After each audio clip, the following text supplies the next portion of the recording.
Good evening, everyone. Welcome back to our YouTube channel One Stop Neat. This is your Vaishnavi ma'am. How are you guys? So आज के one question confirm series organic chemistry में मैंने topic लिया है acidic nature of carboxylic acid, right. तो सबसे पहले हम पढ़ते हैं एसिडिक एसिड क्या होता है। एसिड वो होता है जो कि एक्वस सोल्यूशन में H+ आयंस जो है वो डोनेट करे, राइट। तो जितना ज़्यादा उसका डिसोसिएशन कांस्टेंट होगा उतना ज़्यादा वो एसिडिक इन नेचर होगा। ये हमने इक्विलिब्रियम पढ़ रखा है।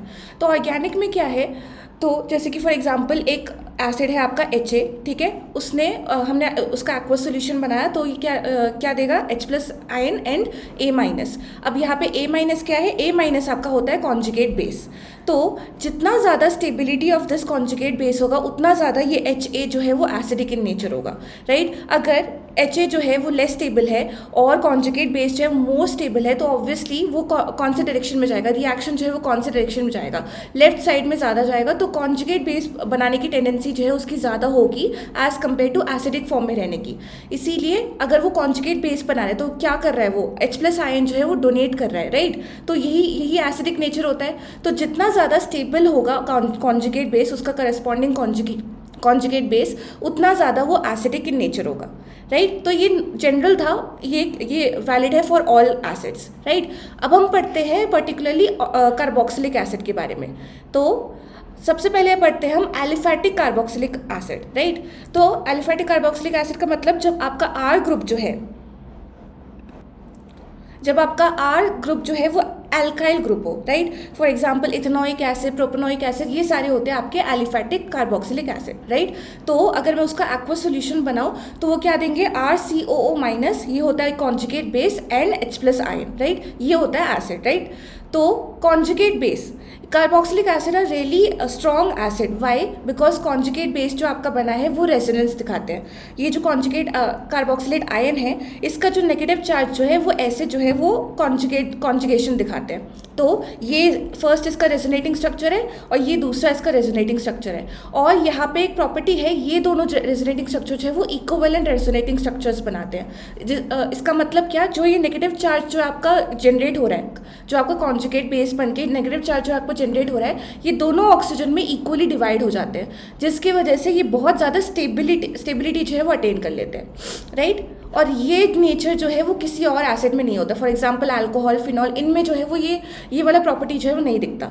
इसीलिए कार्बोक्सिलिक एसिड जो है वो सबसे ज़्यादा हाईली एसिडिक इन नेचर है because of this property. Why? Because they make equivalent resonating structure, ठीक है। और इस इक्विवेलेंट रेजोनेटिंग स्ट्रक्चर की वजह से कॉन्जुगेट बेस जो है वो हाईली स्टेबल बन जाता है। इसीलिए एसिड जो है वो इजीली अपना H+ आयन जो है वो डोनेट कर देता है। तो this was aliphatic carboxylic acid. अब हम पढ़ते हैं acid versus phenol versus alcohol. अब तीनों की एसिडिक नेचर को कंपेयर करते हैं। जैसे कि मैंने बताया ये आपका एसिड है, राइट, RCOOH, राइट। अब इसका सबका जो है पहले हम कॉन्जुगेट बेस बना देते हैं, ठीक है। H+ आयन निकालो और उसका करस्पॉन्डिंग कॉन्जुगेट बेस बनाओ। तो इसका आपका क्या बनेगा, RCOO-, ठीक है। फिनॉल का क्या बनेगा, ARO-, ये होता है फिनॉक्साइड आयन, ठीक है। और इसका क्या बनेगा, अल्कोहल का क्या बनेगा, RO-, ये होता है आपका अल्कोक्साइड आयन, ठीक है। और ये है आपका कार्बोक्सिलेट आयन, ठीक है। अब एक एक में देखते हैं क्या क्या स्टेबिलिटी फैक्टर जो है वो आपका काम कर रहा है, ठीक है। यहाँ पे आपका होता है रेजोनेंस, ठीक है। रेजोनेंस प्लस जो क्या है, साथ में इक्विवेलेंट रेजोनेटिंग स्ट्रक्चर बनता है, ठीक है। इक्विवेलेंट रेजोनेटिंग स्ट्रक्चर बनता है, ठीक है। यहाँ पे फिनॉल में आपका रेजोनेंस होता है, हाँ, बट यहाँ पे इक्विवेलेंट रेजोनेटिंग स्ट्रक्चर नहीं होता, ठीक है। और अल्कोक्साइड में कोई रेजोनेंस नहीं होता क्योंकि यहाँ पे पॉसिबल ही नहीं है नेगेटिव चार्ज को कॉन्जुगेशन दिखाने का, तो यहाँ पे आपका कोई रेजोनेंस होता ही नहीं, ठीक है। अब हम देखें स्टेबिलिटी कहाँ पे सबसे ज़्यादा है, यहाँ पे सबसे ज़्यादा है, ठीक है। कार्बोक्सिलेट आयन में सबसे ज़्यादा स्टेबिलिटी है, तो ये सबसे ज़्यादा स्टेबल कॉन्जुगेट बेस बनेगा। इसीलिए आपका एसिड जो है वो हाईली एसिडिक नेचर होता है, ठीक है। फिर उसके बाद हम देखते हैं फिनॉक्साइड आयन। यहाँ पे रेजोनेंस है बट इक्वल रेजोनेटिंग स्ट्रक्चर नहीं है, इसीलिए यहाँ पे होता है थोड़ा सा less as compare to acid. Phenol भी आपका स्ट्रॉन्ग एसिड होता है बट कार्बोक्सिलिक एसिड से लेस एसिडिक नेचर होता है, ठीक है। फिर अल्कोहल और फिनॉल को कंपेयर करें, ये हम अल्कोहल चैप्टर में पढ़ चुके हैं। अल्कोहल वर्सेस फिनॉल में अल्कोहल जो है आपका स्ट्रॉन्ग एसिड होता है, क्यों? क्योंकि यहाँ पे रेजोनेंस एक्ट करता है। और फिनॉल जो है आपका स्ट्रॉन्ग एसिड होता है, और अल्कोहल में यहाँ पे आपका रेजोनेंस नहीं होता, तो phenol is stronger acid than alcohol, ठीक है। तो अब हमने तीनों को कंपेयर कर दिया, acid versus phenol versus alcohol. अब हम पढ़ते हैं factors affecting acidic nature of carboxylic acid. सबसे पहला है माइनस आई इफेक्ट। ठीक है, तो हमारा जो कॉन्जुगेट बेस बनता है RCOO माइनस, ये आपका नेगेटिवली चार्ज स्पीशीज़ है। ठीक है, अब एक नेगेटिवली चार्ज स्पीशीज़ है तो मैं इसके साथ कौन सा ग्रुप रखूंगी जो कि इसकी स्टेबिलिटी को इंक्रीज करे? ऑब्वियसली एक इलेक्ट्रॉन विड्रॉइंग ग्रुप को साथ में रखूंगी जो कि इसके नेगेटिव चार्ज को कम कर सके और इसकी स्टेबिलिटी को बढ़ा सके। ठीक है, तो एसिडिक नेचर, अगर माइनस आई इफेक्ट की बात करूँ, acidic nature is directly proportional to minus I effect of the group. क्यों? क्योंकि माइनस आई कौन दिखाते हैं? आपके इलेक्ट्रॉन विड्रॉइंग ग्रुप्स दिखाते हैं। ठीक है, तो एसिडिक नेचर, अगर आपका कोई ग्रुप है एसिड के साथ जो कि माइनस आई इफेक्ट दिखा रहा है, इलेक्ट्रॉन को विड्रॉ कर रहा है, तो उसकी स्टेबिलिटी बढ़ेगी और उसकी एसिडिक नेचर भी बढ़ेगी। ठीक है, फिर हम देखते हैं डिस्टेंस। अगर आपका distance between the electron withdrawing group और आपका एसिड ग्रुप, अगर आपका वो ज़्यादा हो रहा है, जैसे कि हमने पढ़ रखा है inductive effect is inversely proportional to distance. ठीक है, जितना ज़्यादा आपका डिस्टेंस इंक्रीज होगा उतना ज़्यादा इंडक्टिव इफेक्ट भी डिक्रीज होगा। सिमिलरली अगर मैंने एसिड और ग्रुप है साथ में, अगर उन दोनों के बीच में डिस्टेंस जो है आपका इंक्रीज हो रहा है तो इफेक्ट भी आपका डिक्रीज होगा और स्टेबिलिटी भी वो आपका डिक्रीज होगा, तो एसिडिक नेचर भी आपका डिक्रीज होगा। ठीक है, फिर हम देखते हैं जितने ज़्यादा इलेक्ट्रॉन विड्रॉइंग ग्रुप आपके होंगे एसिड में, उतना ज़्यादा इंडक्टिव इफेक्ट होगा और उतना ज़्यादा एसिडिक नेचर होगा। ठीक है, तो ये 3 आपको थोड़ा याद रखना पड़ेगा ताकि आप क्वेश्चंस को सॉल्व कर सकें। ठीक है, फिर अब यहाँ पे हम 3 एग्जांपल्स देखते हैं। हाँ, ये फर्स्ट ऑर्डर जो है ये आपका बता रहा है कि इंडक्टिव इफेक्ट कैसे आपका इंक्रीज हो रहा है। CF3 जो है वो आपका very strong inductive effect electron withdrawing group है। फिर उसके बाद आता है आपका NO2, CN, fluorine, chlorine, bromine, iodine, ये सारे आपके हेलोजेंस हैं जिसका इलेक्ट्रॉनिगेटिविटी ज़्यादा होता है। फिर लास्ट में फिनाइल जो है वो आपका क्या होता है? प्लस आई इफेक्ट ग्रुप होता है। ठीक है, तो CF3 अगर हो, फॉर एग्जाम्पल आपका कोई एसिड है, ठीक है, और मैंने यहाँ पे डाला CF3 वर्सेस मैंने कोई एक और एसिड लिया यहाँ पे मैंने डाला आयोडीन, तो CF3 वाला जो है, क्योंकि ये स्ट्रॉन्ग इलेक्ट्रॉन विड्रॉइंग ग्रुप है, तो ये जो है सबसे ज़्यादा एसिडिक इन नेचर होगा। क्यों? क्योंकि यहाँ पे माइनस आई इफेक्ट जो है वो स्ट्रॉन्ग होगा as compare to in case of iodine. ठीक है, ये था फर्स्ट वाला। फिर सेकेंड वाला देखो, सेकेंड वाला पॉइंट आपका कवर करता है डिस्टेंस। यहाँ पे देखो क्लोरीन जो है वो बिल्कुल एक बॉन्ड बगल में है। ठीक है, सिर्फ एक बॉन्ड का डिस्टेंस है यहाँ पे। फिर यहाँ पे देखो सेकेंड वाले में 2 बॉन्ड का डिस्टेंस आ गया। ठीक है, और यहाँ पे देखो 3 बॉन्ड का डिस्टेंस आ गया। तो यहाँ से यहाँ जब हम मूव कर रहे हैं तो क्या हो रहा है? आपका डिस्टेंस जो है वो आपका इंक्रीज हो रहा है, राइट। और अभी मैंने डिस्कस किया जैसे जैसे इलेक्ट्रॉन विड्रॉइंग ग्रुप और एसिड ग्रुप के बीच में डिस्टेंस इंक्रीज होगा उतना ज़्यादा माइनस आई इफेक्ट डिक्रीज होगा, उतना ज़्यादा एसिडिक नेचर जो है आपका डिक्रीज होगा। तो यहाँ पे हम कंपेयर करें तो सबसे ज़्यादा एसिडिक कौन सा होगा? ये वाला जहाँ पे 1 बॉन्ड का डिस्टेंस है, फिर उसके बाद 2 बॉन्ड वाला डिस्टेंस एंड लास्ट में आपका 3 बॉन्ड वाला। ठीक है, फिर यहाँ पे आता है थर्ड पॉइंट आपका कवर कर रहे हैं नंबर। यहाँ पे देखो ये आपका CCl3 है, यहाँ पे आपका 3 क्लोरीन ग्रुप है, यहाँ पे आपके 2 क्लोरीन ग्रुप है, यहाँ पे आपका 1 क्लोरीन ग्रुप है और यहाँ पे 0 क्लोरीन ग्रुप है। ठीक है, तो यहाँ से आ जाने पर क्या हो रहा है? आपका नंबर ऑफ क्लोरीन ग्रुप या number of minus I group जो दिखा रहा है वो आपका डिक्रीज हो रहा है। तो आपका क्या होगा? यहाँ पे लिखा है मैंने, जितना ज़्यादा नंबर डिक्रीज होगा उतना ही आपका एसिडिक नेचर भी डिक्रीज होगा। क्यों? क्योंकि कॉन्जुगेट बेस की स्टेबिलिटी भी डिक्रीज हो रही है। ठीक है, तो सबसे ज़्यादा एसिडिक कौन सा हुआ? ये वाला, फिर देन ये, फिर 1 क्लोरीन वाला, फिर 0 क्लोरीन वाला। ठीक है, तो ऐसे आप क्वेश्चंस को सॉल्व कर सकते हैं अगर आपको ये वाला ऑर्डर पता हो। ठीक है, नेक्स्ट आता है plus I effect. Plus I effect जो है वो बिल्कुल उल्टा हो जाएगा। क्यों? क्योंकि अगर आपका कार्बोक्सिलेट आयन है, ठीक है, नेगेटिवली चार्ज है, और उसके साथ मैंने ग्रुप डाल दिया जो कि प्लस आई इफेक्ट दिखा रहा है। प्लस आई इफेक्ट का मतलब इलेक्ट्रॉन डोनेटिंग ग्रुप। ठीक है, इलेक्ट्रॉन डोनेशन हो रहा है, तो यहाँ पे क्या होगा? कार्बोक्सिलेट आयन की इलेक्ट्रॉन डेंसिटी आपकी इंक्रीज हो जाएगी। ठीक है, तो क्या होगा? स्टेबिलिटी जो है वो डिक्रीज होगी और करस्पॉन्डिंगली एसिडिक नेचर भी आपका डिक्रीज होगा। ठीक है, तो acidic nature is inversely proportional two plus I effect. और सिमिलरली जैसे जैसे नंबर इंक्रीज करोगे प्लस आई इफेक्ट इंक्रीज होगा, स्टेबिलिटी जो है वो उतनी डिक्रीज होगी और एसिडिक नेचर भी उतनी डिक्रीज होगी। ठीक है, यहाँ पे देखो एग्जाम्पल दिया है मैंने। यहाँ पे ये फर्स्ट है आपका फॉर्मिक एसिड, फिर इथेनोइक एसिड, फिर यहाँ पे देखो यहाँ पे एक CH3 ग्रुप है। ठीक है, इथेनोइक एसिड में आपका एक CH3 ग्रुप है और CH3 ग्रुप का आपका क्या है? प्लस आई इफेक्ट दिखाने वाला ग्रुप। ठीक है, फिर थर्ड में देखो यहाँ पे आपके 2 CH3 ग्रुप है और फोर्थ में देखो आपके 3 CH3 ग्रुप है। ठीक है, तो यहाँ पे क्या हो रहा है? Number of plus I group दिखाने वाले number of plus I group जो है वो आपके इंक्रीज हो रहे हैं, तो यहाँ पे क्या हो रहा है, आपका stability of the carboxylate ion decrease हो रहा है, ठीक है, और एसिडिक नेचर भी आपका डिक्रीज हो रहा है, ठीक है। तो आप ऐसे जो है वो आप सॉल्व कर सकते हो। तो सबसे ज़्यादा स्ट्रॉन्गेस्ट एसिड कौन सा है, आपका फॉर्मिक एसिड सबसे ज़्यादा स्ट्रॉन्ग है, फिर उसके बाद आपका इथेनोइक एसिड, फिर उसके बाद ये, फिर उसके बाद लास्ट में आएगा ये जहाँ पे आपके 3 CH3 ग्रुप है, राइट। नेक्स्ट आते हैं हम ऑर्डर ऑफ एसिडिटी। ये आपका जनरल ऑर्डर है, राइट। ये सारे पॉइंट्स को कवर करके एक जनरल ऑर्डर जो है दिया है आपके एनसीईआरटी में, ठीक है। तो यहाँ पे देख लो, यहाँ पे आपका सबसे ज़्यादा एसिडिक कौन सा है, आपका CF3 ग्रुप। क्यों? क्योंकि यहाँ पे आपका एक तो फ्लोरीन सबसे CF3 ग्रुप जो है वो आपका सबसे स्ट्रॉन्गेस्ट इलेक्ट्रॉन विड्रॉइंग ग्रुप है, और नंबर ऑफ फ्लोरीन ग्रुप जो है आपके ज़्यादा है, तो ये सबसे ज़्यादा स्ट्रॉन्गेस्ट होगा।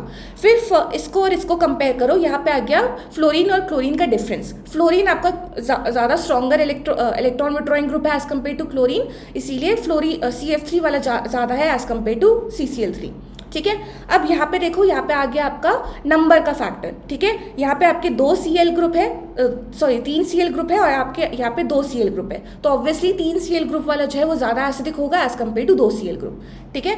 फिर यहाँ पे भी देख सकते हो फ्लोरीन क्लोरीन का डिफरेंस आ गया, फिर ब्रोमीन का आ गया, फिर यहाँ पे फॉर्मिक एसिड, ठीक है।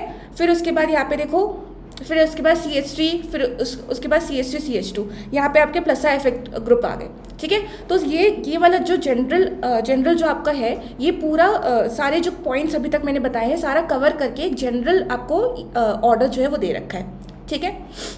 ये आपको याद करने की ज़रूरत नहीं है, बस आपको अगर बेसिक्स पता हो तो ये आप खुद ब खुद कर सकते हैं, ठीक है। नेक्स्ट आता है aromatic carboxylic acid. Same concept है, एरोमेटिक में बस क्या आपका है, आर की जगह आपका AR ग्रुप आ जाता है, ठीक है। बेंजोइक एसिड फॉर एग्जांपल, तो बेंजोइक एसिड को लिया, वाटर में डाला, तो आपका क्या बनेगा, यहाँ पे C6H5CO- ये आपका बन जाएगा कॉन्जुगेट बेस, और H+ आयन जो है वो आपका रिलीज करेगा, जो कि एक एसिड करता है, ठीक है। और ये कॉन्जुगेट बेस भी स्टेबिलाइज्ड है बाय व्हाट, रेजोनेंस, ठीक है। यहाँ पे रेजोनेंस होता है, ठीक है। तो इसीलिए और एरोमेटिक कार्बोक्सिलिक एसिड भी आपका ज़्यादा स्ट्रॉन्गर एसिड होता है, राइट। फिर अगर हम अब हम देखते हैं इफेक्ट ऑफ सब्स्टिट्यूएंट ग्रुप, ठीक है। मैंने एक एसिड लिया, ठीक है, बेंजोइक एसिड लिया, और उस जो आपका बेंजोइक एसिड कैसे बनता है, एक तो आपका फिनाइल ग्रुप होता है और साथ में COH ग्रुप होता है, ठीक है। अब मैंने उस बेंजीन रिंग में एक इलेक्ट्रॉन विड्रॉइंग ग्रुप डाल दिया, तो क्या होगा उसमें, तो इलेक्ट्रॉन विड्रॉइंग ग्रुप है तो क्या दिखाएगा, आपका प्लस आई इफेक्ट दिखाएगा, जो कि stability of the conjugate ion उसको इंक्रीज करेगा, ठीक है। यही हमने पढ़ा था लास्ट स्लाइड में भी। तो स्टेबिलिटी ऑफ आयन इंक्रीज होगा, तो करस्पॉन्डिंग क्या, आपका एसिडिक स्ट्रेंथ भी आपका इंक्रीज होगा, ठीक है। सिमिलरली अगर मैंने इलेक्ट्रॉन डोनेटिंग ग्रुप डाला, ठीक है, जो कि आपको क्या दिखाएगा, या तो प्लस आई इफेक्ट दिखा सकता है, या तो प्लस आर, या तो प्लस M, ये सारे दिखा सकते हैं, ये सारे इफेक्ट्स दिखा सकते हैं, ठीक है। तो इलेक्ट्रॉन डोनेटिंग ग्रुप डाला, अब क्या होगा, अब स्टेबिलिटी ऑफ आयन जो है आपका डिक्रीज होगा, और ऑब्वियसली अगर स्टेबिलिटी ऑफ कॉन्जुगेट बेस आपका डिक्रीज हो रहा है तो एसिडिक स्ट्रेंथ भी आपका डिक्रीज हो जाएगा, ठीक है। तो ये आपको ध्यान रखना पड़ेगा, राइट। तो जब भी आपको सॉल्व करना हो, हमेशा stability of the conjugate base के हिसाब से आपको देखना पड़ेगा, राइट। अगर इंक्रीज हो रहा है तो एसिडिक स्ट्रेंथ इंक्रीज हो रहा है, अगर डिक्रीज होता है एसिडिक स्ट्रेंथ भी आपका डिक्रीज हो रहा है, ठीक है। तो ये था आपका सारा पूरा मैंने कवर करके आपको बता दिया कि अगर एसिडिक स्ट्रेंथ वाला क्वेश्चन आया तो आप कैसे सॉल्व कर सकते हैं, क्या आपको बेसिक्स लगाने हैं, ठीक है। अब हम एक क्वेश्चन सॉल्व करते हैं। यहाँ पे बोला है what is the correct order of the strength of carboxylic acids, ठीक है। अगेन ये एसिडिक स्ट्रेंथ ही पूछ रहा है, ठीक है। यहाँ पे देखो फर्स्ट में आपका नॉर्मल, ये आपका लाइक अल्काइल ग्रुप है, ठीक है। सेकेंड में देखो यहाँ पे आपका आ गया ऑक्सीजन, ठीक है। थर्ड में भी आपका ऑक्सीजन है, ठीक है। और ऑक्सीजन आपका क्या करता है, ये आपका माइनस आई इफेक्ट दिखाता है, ठीक है। ये आपका इलेक्ट्रॉन विड्रॉइंग ग्रुप है, राइट। अब देखो, अब यहाँ पे क्योंकि ऑक्सीजन कॉमन है, ठीक है। अब हम स्ट्रेंथ को नहीं देखेंगे, सेकंड पॉइंट देखेंगे, क्या, डिस्टेंस को हम देखेंगे, ठीक है। यहाँ पे देखो, यहाँ पे 2 बॉन्ड का डिस्टेंस आ रहा है सेकंड में, राइट। और यहाँ पे 1 2 3 बॉन्ड का डिस्टेंस आ रहा है, ठीक है। तो कहाँ पे ज़्यादा आपका स्ट्रॉन्गर माइनस आई इफेक्ट लगेगा, ऑब्वियसली सेकंड में सबसे ज़्यादा स्ट्रॉन्गेस्ट माइनस आई इफेक्ट लगेगा। तो ये यहाँ पे स्ट्रॉन्गेस्ट माइनस आई इफेक्ट लग रहा है, तो यहाँ पे सबसे ज़्यादा स्टेबिलिटी होगी कॉन्जुगेट बेस की। तो इसका मतलब क्या, आपका सेकेंड जो है वो हाईएस्ट लाइक स्ट्रॉन्गेस्ट एसिड है। फिर उसके बाद आपका आएगा थर्ड, ठीक है। यहाँ पे लग रहा है आपका माइनस आई इफेक्ट, बट थोड़ा कम लग रहा है, इसीलिए सेकंड पोजीशन में हमने डाल दिया। अब फर्स्ट में देखो आपका माइनस आई लग नहीं रहा, ठीक है। तो इसीलिए आपका लीस्ट एसिडिक इन नेचर होगा as compare to second and third, ठीक है। तो ऐसे हम ऑर्डर को प्लेस करेंगे, एक एक फैक्टर को हम काउंट करके फिर उसके बाद उसको हम ऑर्डर को प्लेस करेंगे। ठीक है, तो इसके हिसाब से आपका आंसर क्या बना, B is your answer, second सबसे ज़्यादा, फिर थर्ड, फिर उसके बाद फर्स्ट। ठीक है, अब सेकेंड क्वेश्चन देखो, यहाँ पे बोल रहा है decreasing acidic strength of these. ठीक है, तो एक एक का हम बनाते हैं। तो सबसे पहले क्या है, ट्राइक्लोरो एसिडिक एसिड। ठीक है, ये क्या होता है, CCl3COOH। ठीक है, ये आपका ए है, राइट। फिर बोल रहा है ट्राईफ्लोरो एसिटिक एसिड। ठीक है, CF3COOH। ठीक है, ये आपका बी है, राइट। फिर क्या है, एसिटिक एसिड, ये तो CH3CO है, सबको पता है। इथेनॉइक एसिड को एसिटिक एसिड बोलते हैं। फिर आता है फॉर्मिक एसिड। फॉर्मिक एसिड क्या होता है, HCOOH। ठीक है, मिथेनॉइक एसिड होता है आपका फॉर्मिक एसिड। ठीक है, तो ABCD तीनों का स्ट्रक्चर बना लिया।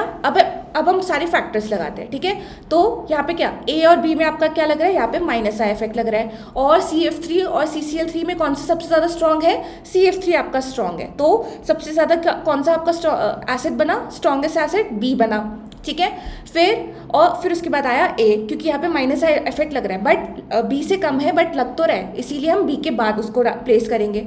ठीक है, फिर उसके बाद C और D को देखो, यहाँ पे C पे आपका लग रहा है क्या, प्लस आई इफेक्ट, और ये जो है वो क्या करता है, अनस्टेबिलिटी को डिक्रीज करता है, और ये जो है वो आपका आइडियल फैक्टर नहीं है, राइट। तो इसीलिए हम कर देंगे D को, D में आपका कोई प्लस आई इफेक्ट नहीं लग रहा। ठीक है, इसीलिए ये C से स्ट्रॉन्गर एसिड होगा।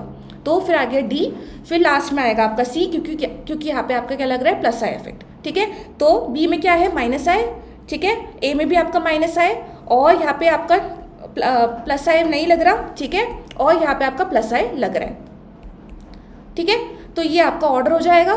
तो फिर देखते हैं कौन सा आपका ऑप्शन है, BADC। तो A इज योर आंसर।